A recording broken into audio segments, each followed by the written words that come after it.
नमस्कार. Austro secret ज्योतिष रहस्य या यूट्यूब चॅनलवर मी तुमच्या सर्वांचं सहर्ष स्वागत करते. आज आपण श्री जोशी काकाजींकडे आलेलो आहोत, ज्यांनी भारतातलं पहिलं नक्षत्रवन तयार केलं आणि या वनाबद्दल, संस्कारित नक्षत्र वनाबद्दलची आपण माहिती त्यांच्याकडनंच ऐकूया. नमस्कार काका, तुमचं खूप खूप स्वागत आहे. आणि दर्शकांना आमच्या यूट्यूब चॅनलच्या तुम्हाला भेटायची खूप इच्छा होती, या निमित्ताने ती पूर्ण होतीये. तर काका, हे पहिलं संस्कारित नक्षत्रवन तुम्ही तयार केलं आपल्याकडे, याबद्दल आम्हाला माहिती सांगा. हो सांगतो. काय, पहिल्यांदी आपण ही संस्था स्थापन केली, ओम स्वामी समर्थ साधना केंद्र. ही साधारण 2000ला स्थापन केली. जागा घेतली. जागा घेतल्यानंतर आपण ह्या जागेमध्ये झाडांचं उद्देश, म्हणजे झाडं लावण्याचा उद्देश आपला हा होता. त्याच्यामध्ये आपल्याला अनेक वनं तयार करायची होती. पण पहिले संस्कारित नक्षत्रवन भारतातलं आपण पहिलं करायला सुरुवात केली. त्याचा इतिहास थोडासा असा आहे की जगाला 2002ला आपण पहिल्यांदी, म्हणजे झाडांवर संस्कार करणारी शाळा किंवा झाडांवर संस्कार करणारी प्रशिक्षण संस्था आपण पहिली भारतातली नक्षत्र, म्हणजे ज्याला म्हणतो वन म्हणतो आपण, त्या नक्षत्रांमधली झाडं किंवा त्याच्यावरती किंवा झाडांवरती म्हणजे झाडांना शिकवणारी, झाडांना प्रशिक्षण देणारी ही शाळा पहिली आपण 2000 मध्ये सुरू केली. ही शाळा सुरू केल्यानंतर या शाळेमध्ये अनेक लोक यावेत म्हणून आपण अनेक उपक्रम केले. मग त्याच्यामध्ये आपण असं केलं की भिशी सुरू केली. त्या भिशीतनं लोक, आपण नंबर काढायचो, मग ती लोक झाडं आपल्याला द्यायची. मग आपण आयुर्वेदिक वन तयार केलं, त्यातनं लोक द्यायला लागले. मग स्मृती वन सुरू झालं, मग दत्तक वन सुरू झालं. अशा अनेक योजना आपण केल्या आणि लोकांकडनं झाडं घेण्याचा आपण प्रयत्न सुरू केला, आपल्या ह्या शाळेमध्ये विद्यार्थी पाहिजेत म्हणून. पण नव्याचे 2 दिवस असतात. लोक नंतर कंटाळायला लागली आणि मग आपणच सुरू केलं. मग पहिला प्रोजेक्ट आपण पहिल्यांदा हातात काय घेतला, तर आपण नक्षत्र वन पहिलं स्थापन करायचं आणि नक्षत्रांवरती संस्कार करायचे आणि त्याचा जास्तीत जास्त फायदा मनुष्य प्राण्यांना किंवा लोकांना होईल या दृष्टीने आपण करायला सुरुवात केली. मग पहिल्यांदा काय केलं, तर आपण नक्षत्रांची झाडं गोळा करायला सुरुवात केली. त्यासाठी पहिल्यांदा मला नक्षत्रांचा अभ्यास करण्यासाठी ज्योतिषशास्त्राचा अभ्यास मी पूर्ण केला. पूर्ण शिक्षण मी ज्योतिषशास्त्राचं घेतलं आणि मग त्याप्रमाणे सगळी झाडंही शोधून आणली. बरं, झाडं सगळी शोधून आणल्यानंतर अनेक ठिकाणावरही झाडं शोधून आणली ना आपण. मग ती झाडं सगळी एकत्र आल्यानंतर प्रत्येकाचे स्वभाव वेगळे, नक्षत्रांप्रमाणे स्वभाव असतात, तसे झाडांचे स्वभाव पण वेगवेगळे असतात, त्यांची वृत्ती वेगळी असते. आणि त्या वातावरणात आल्यानंतर त्या वातावरणाचा परिणाम त्या झाडांवर झालेला असतो. तो परिणाम एकत्र येऊन वेगळा व्हावा म्हणून ते संस्कार करायचे. म्हणून ती झाडं एकत्र आपल्या ठिकाणी आपण आणली. आपल्या इथं आणल्यानंतर काय केलं, तर त्यांना 5-6 दिवस एकत्र ठेवलं. सगळ्या झाडांना एकमेकांची ओळख करून दिली नक्षत्रांच्या. मग ती साधारण 27 नक्षत्र म्हणजे 54 झाडं आपण आणली. अजून बरीच काही झाडं आणली त्याच्यामध्ये. आणि मग झाडांची एकमेकांची ओळख करून दिली की मी अश्विन नक्षत्राचा आहे, तर मग मी ह्या नक्षत्राचा आहे, मग माझी ह्या नक्षत्रांमध्ये माझं नावाचं झाड हे असं आहे, मग माझं हे नाव असं आहे, माझं ते नाव तसं आहे. मग प्रत्येकाने एकमेकांची ओळख करून घेण्यासाठी 6 दिवस घालवले. मग त्या 6 दिवसामध्ये झाडं तयार झाली. मग झाडांना एक दिवस असं ठरवलं की आपण आता शाळा करायला सुरुवात करू, संस्कार करायला सुरुवात करू. मग 6व्या दिवशी झाडांना आम्ही एकत्र केलं. मग त्यांना आंघोळ घातली, सगळ्या झाडांना छानपैकी स्वच्छ केलं आणि मग झाडांना शिकवायला सुरुवात केली. मग सुरुवात करताना कसं करायचं होतं, तर नक्षत्र पहिलं कुठलं घेतलं, तर रास पहिली घेतली मेष. मग मेष राशीमध्ये कुठली नक्षत्र आहेत, मग त्याच्यामध्ये पहिला येतो अश्विन नक्षत्राचा कुंचला, बरोबर. मग भरणीचा आवळा, मग ते अशी उंबर, मग ही झाडं एकत्र आणून आपण त्याचे संस्कार सुरू केले. अच्छा. मग संस्कार करताना लहान झाडं होती, लहान झाडांना हे संस्कार करताना त्यांना काय शिकवायला पाहिजे, तर मग पहिल्यांदी अश्विन नक्षत्रांची झाडं जी होती त्यांना सांगितलं की अरे तुझं नाव कुंचलं आहे, बरोबर. तर तू काटेरी वृक्ष आहेस, हो. तर तुझा स्वभाव हा असा आहे आणि तुला अश्विन नक्षत्रामध्ये तुझा मंत्र हा असा आहे, बरोबर. तुझा निसर्गाला असा उपयोग होणार आहे, मनुष्य प्राण्याला तुझा असा उपयोग होणार आहे. बरं. पण हे सगळं करताना पूर्वीच्या ऋषीमुनींनी आपल्या हां. जे काही करून ठेवलंय हो. ते इतका अफाट आणि भव्य आहे. बरोबर. तो अभ्यास करता करता करता कैक वर्ष माझी गेली, बरोबर. पण त्या ऋषीमुनींनी ते शोधून काढलं, पुढे आपण ते चालू केलं. मग पहिलं नक्षत्र जे केलं आपण त्याच्यामध्ये कुंचला आलं, हो. मग कुंचल्यानंतर मग अश्विन नंतर भरणी आलं, तर भरणी वृक्षामध्ये आवळा आला. हो. तर भरणी वृक्ष का मेष राशीमध्ये, तर पित्ताचा त्रास होतो. बरोबर. हे पूर्वीच्या ऋषीमुनींनी नुसती प्रकृती पण शोधून काढली, खरं. वृत्ती पण काढली, प्रवृत्ती पण काढली, प्रकृती पण काढली बरं. आणि मग त्याप्रमाणे वृक्ष सगळे नेमले. वरती असणारी 27 नक्षत्र आहेत, त्या नक्षत्राप्रमाणे त्यांनी ते झाडं तशी ती योजली. बरोबर. मग या झाडांवरती आपण संस्कार केले, मंत्रशास्त्राचे प्रयोग केले. मग झाडांना आपण शिकवायचो. मग त्या झाडांना शिकवताना आपण मग गणपती अथर्वशीर्ष, धन्वंतरी मंत्र, गायत्री मंत्र, पुरुष सूक्त, स्त्री सूक्त असं झाडांना आपण शिकवायला सुरुवात करून झाडांचे गुणधर्म वाढवले आपण. अश्वती नक्षत्रामध्ये काम करताना आपण कुंचलावरती अश्विनी नक्षत्राचा जो मंत्र आहे तो मंत्र त्याच्यावर आपण म्हणायला सुरुवात केली आणि त्याची ऊर्जा आपण वाढवली, त्याचे गुणधर्म आपण वाढवले. त्या गुणधर्माचा फायदा नंतर तुला माहिती आहे की तू तिथे आलीस, मग त्यानंतर प्रत्येक वेळेला दर 15 दिवसांनी तू ऑरा चेक करायचीस आणि मग त्या 15 दिवसामध्ये मी अनेक झाडांवरती प्रयोग करायचो आणि मग तू प्रत्येक वेळेला ते वेगवेगळ्या 27 नक्षत्रांचा अभ्यास तू करायचीस आणि मग त्याचा आपण ऑरा चेक करायचो. झाडं जशी मोठी होत गेली तसे तिचे स्वभाव बदलत गेले, झाडांची वृत्ती बदलत गेली, प्रवृत्ती बदलत गेली आणि त्याप्रमाणे तू ऑरा चेक करायचीस आणि मग तू मला सांगायचीस की काका आता झाडं पॉझिटिव्ह थिंकिंग करायला लागली, कारण त्यांचा ऑरा बदलायचा ना. मग पुन्हा 15 दिवस गेले की त्यांच्यावर तुम्ही पुन्हा संस्कार मी करायचो सगळ्या झाडांवरती आणि मग आपण 21 दिवसांची शाळा ती घेतली आणि मग त्या 21 दिवसांच्या शाळेमध्ये तू कमीत कमी 3 वेळा म्हणजे 7 दिवस तू आलीस आणि 7 दिवसामध्ये तू ऑरा त्यांचा चेक केला, झाडांचे ऑरा घेतले आणि त्या 21 दिवसामध्ये झाडांमध्ये काय बदल होतो हा तू शोधून काढलास आणि त्याप्रमाणे तू मला सांगितलंस की काका हे झाड निगेटिव्ह आहे, याला पॉझिटिव्ह करणं फार गरजेचं आहे आणि मग त्याप्रमाणे मी ते प्रयोग करायचो त्याच्यावरती आणि ते झाड आपण ते पॉझिटिव्ह करायचो. पुन्हा तू तो ऑरा तू घ्यायचीस आणि मग ते करायचं.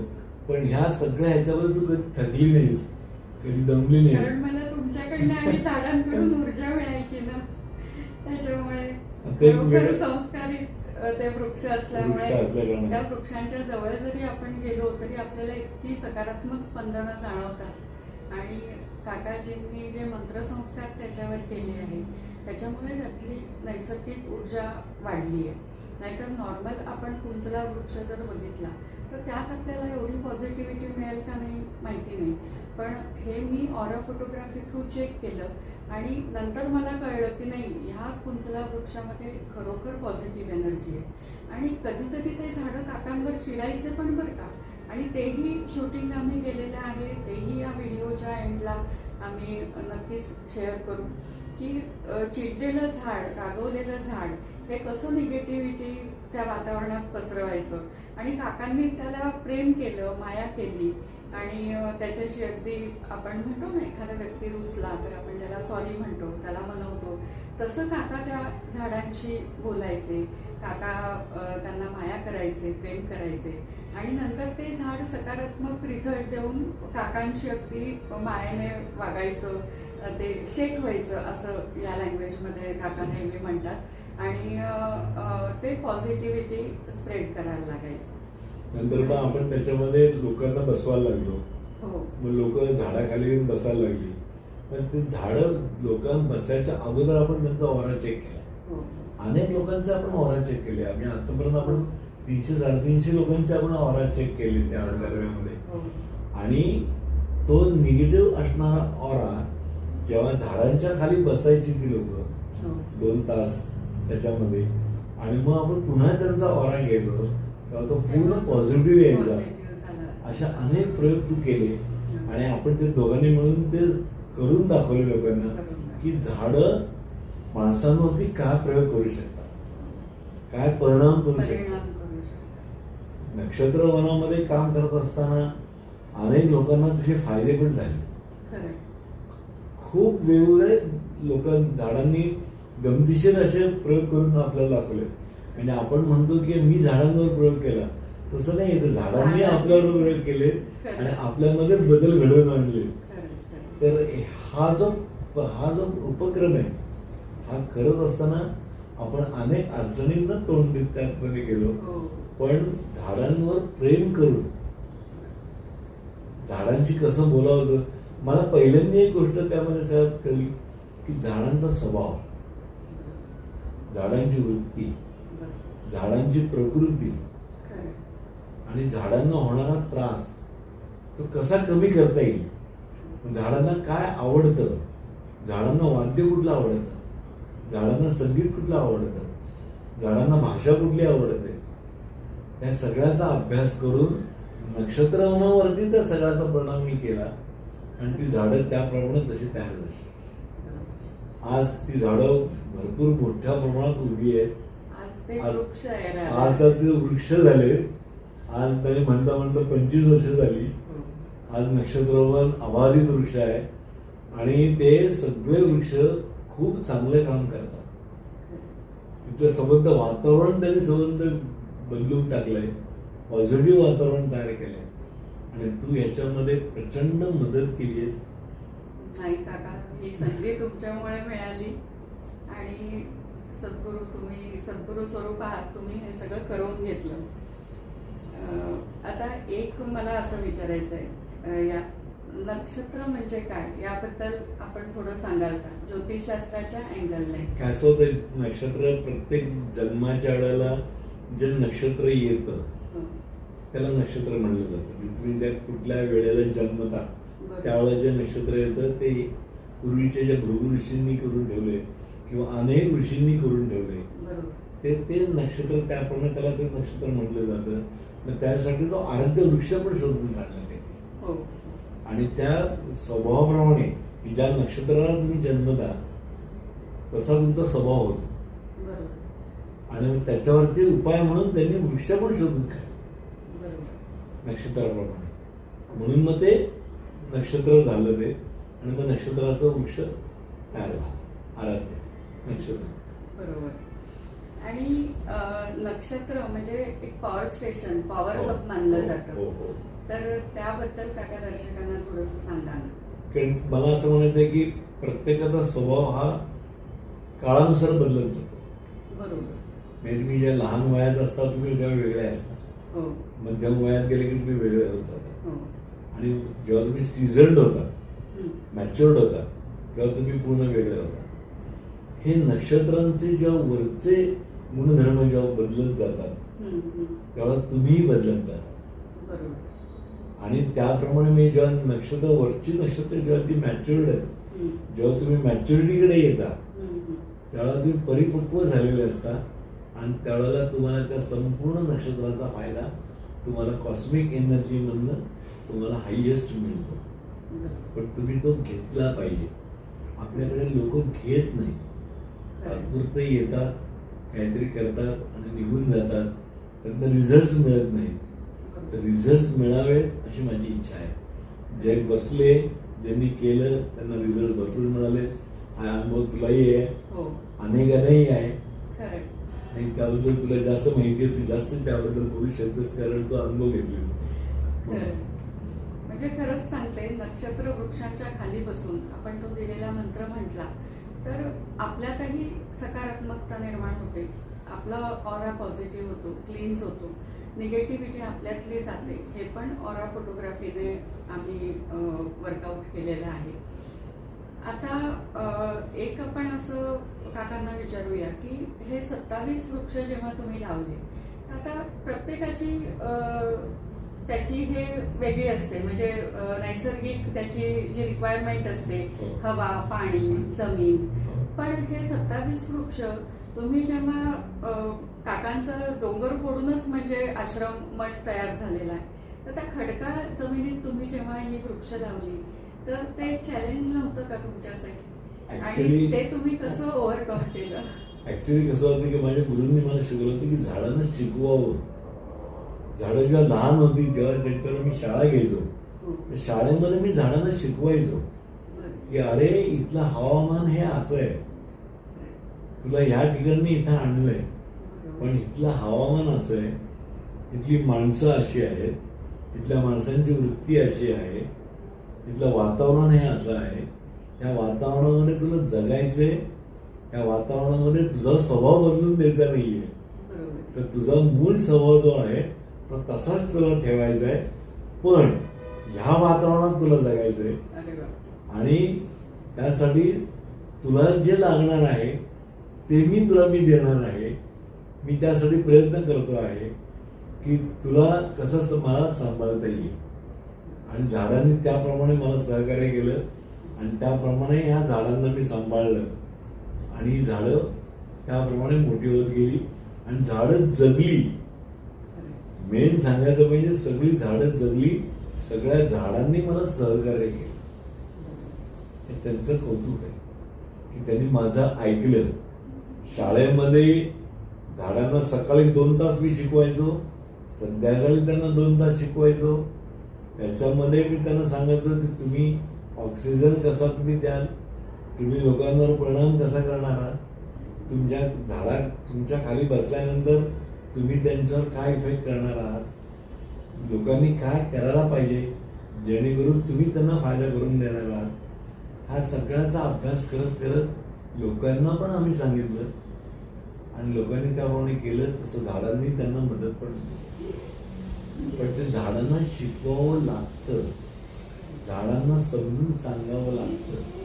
आज अशा अनेक चॅलेंज मी घेतले की लोक सांगतात की या ठिकाणी हे झाड जगणार नाही, पण ही अशी झाडं तिथे ती जगवली आहेत आणि तिथे ती झाडं ती आहेत. आज ही शाळा भारतातली पहिली आहे की आज अखंड भारतामध्ये अशी कुठल्याही प्रकारची झाडांवर संस्कार करणारी, झाडांना प्रशिक्षण देणारी, झाडांना प्रयोग करणारी अशी कुठेही शाळा भारतात नाही. ही फक्त आपल्याकडेच आहे. पुणेकरांना याबद्दल काही माहिती नाहीये. रायगडमध्येही कोणालाही माहिती नाहीये.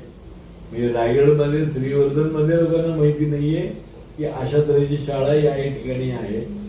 हे सगळ्यात मोठं दुर्दैव आहे.